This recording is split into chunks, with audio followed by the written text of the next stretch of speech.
Bismillahirrahmanirrahim. Assalamu alaikum rahmatullahi wa barakatuh. May the peace and mercy of Allah be with you. And I'm talking about peace. I'm not talking about peace. I'm talking about peace from God. Not peace from marijuana or peace from whatever things that we do to feed our delusions. I'm talking about peace that only God can give. One of the words for that type of peace is sakina, tranquility. What a lovely word. And a lot of people name their daughters Sakina. A lot of Muslims name their daughters Sakina. And isn't it, I mean, you think about the amount of divorces that exist in the world today. Wouldn't it be nice if the husband's name was Abdullah, or Abdul Rahman, or Abdul Rahim, or Abdul Aziz, or the good names, the things that encourage us to have in our hearts the desire to do good, to be good, if we understand the names. Or if we had a wife named Sakina, or Jamila. Okay, not only meaning beautiful in the face, but beautiful in her soul. Or Hanifa, or Rashida.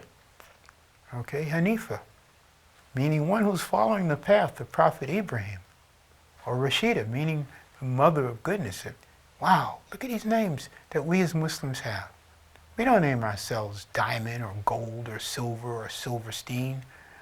But that's another story too. Look, back to the narrative from last episode. So the change that came in my life was immediate.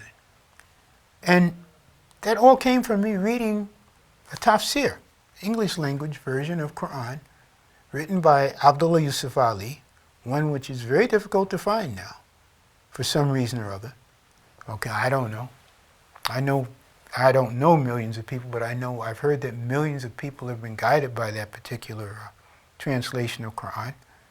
Just like there are millions of people who have been guided by Marmaduke Pickthall, who was a British Muslim, a Caucasian Muslim brother from the UK, or who's been influenced by many tafsirs, even some that would be called tafsirs from people whose aqidah, that is their understanding of religion, is incorrect. I've known people who were guided by their tafsirs. I'm not one. I was guided by Abdullah Yusuf Ali. So at any rate, the change in my life was immediate. And it was so fast that, I said, wow, this thing is working. So I started using Quran in other things, other aspects of my everyday life. I pray to Allah that I have the opportunity to talk to you more about the changes, because I'm just an ordinary Muslim. I'm an ordinary Muslim. But you got to think. You got to think, because, remember I was telling you earlier about the Sahaba, the companions of Prophet Muhammad, sallallahu alaihi wasallam. And I was telling you, these people couldn't even read or write, most of them. But look what happened just from them hearing the Quran. And Allah blessed them with understanding, and they were able to use what they heard to bring about immediate change for the better in their society. Yes, they were. And yes, they did. And history bears testimony to that. Yes, it does.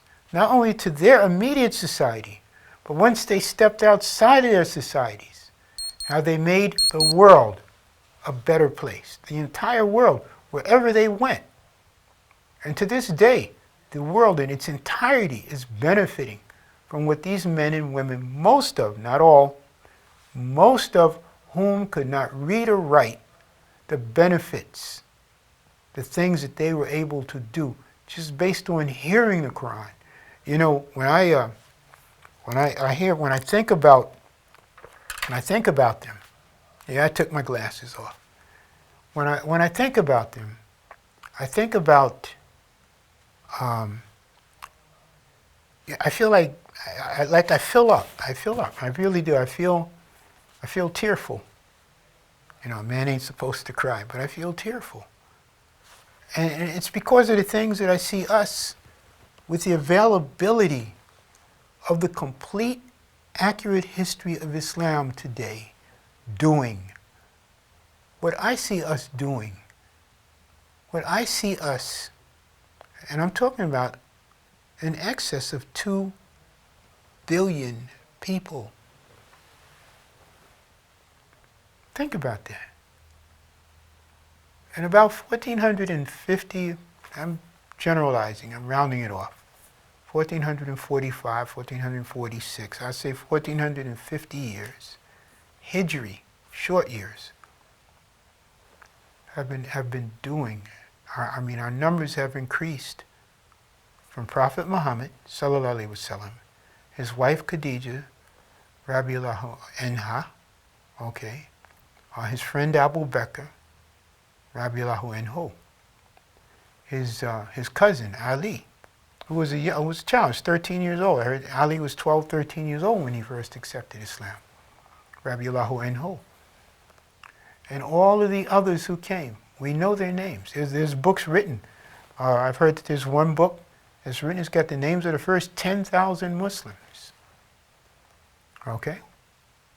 Think about that.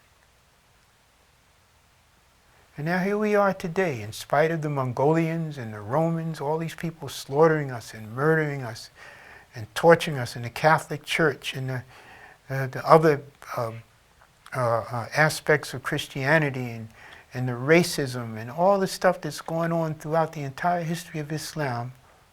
Allah has allowed this deen, this way, this religion, to grow to be in excess of more than 2 billion people who in some way or another accept affiliation with Islam. Now, when I say that, I'm talking because, you know, one of the things we get out of the Quran is where Allah says, this is a book,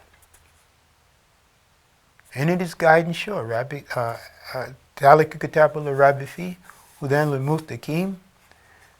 This is the book, and it is guidance sure. It's after you recite Surah Al-Fatiha, okay? Then you're given this as the answer to your prayer, because when you're reciting Fatiha, you're making dua, you're asking Allah for guidance.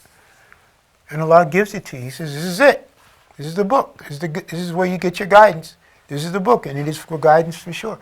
But Allah says, in this book, there is teachings that are clear and teachings that are unclear. And those who are looking for true guidance will go with the part that is clear. And those in whose hearts is perversity will go with the parts that are unclear.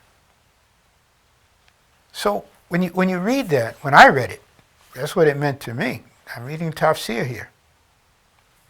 And when I read stuff like that and it's not clear to me, I usually go to someone who I know to be fluent in Arabic. I said, is this what it says? And fluent in Arabic and in English. And I said, does this English coincide with what's said here in Arabic? And 95%, I'll say 99% of the time, they'll say yeah. Now I'm telling you this because I'm going to go back to the beginning, when I got sick. And I read the book, I read the Quran. 2 weeks after Ramadan, after my illness came on to me, this is all like a preamble. Everything I've given you is a preamble to what happened after I read the Quran while I was sick.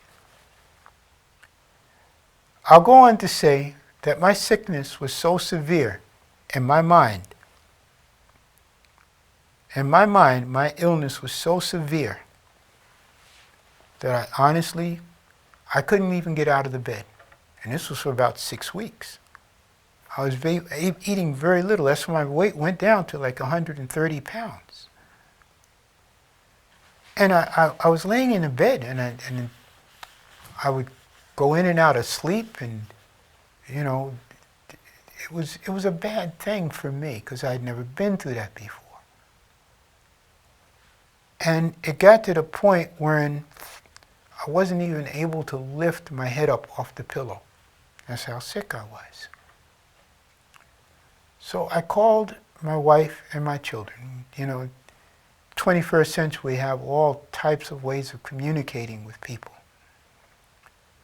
And I told them, I said, you know, I'm dying. In fact, I felt so bad, I thought I was going to die that day. I wasn't in a great deal of pain.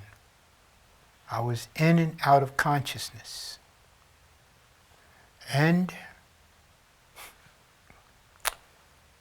until the next episode, think about what I'm saying. Because it's the Quran and Islam that helped me to begin to get better. Assalamu alaikum wa rahmatullahi wa barakatuh.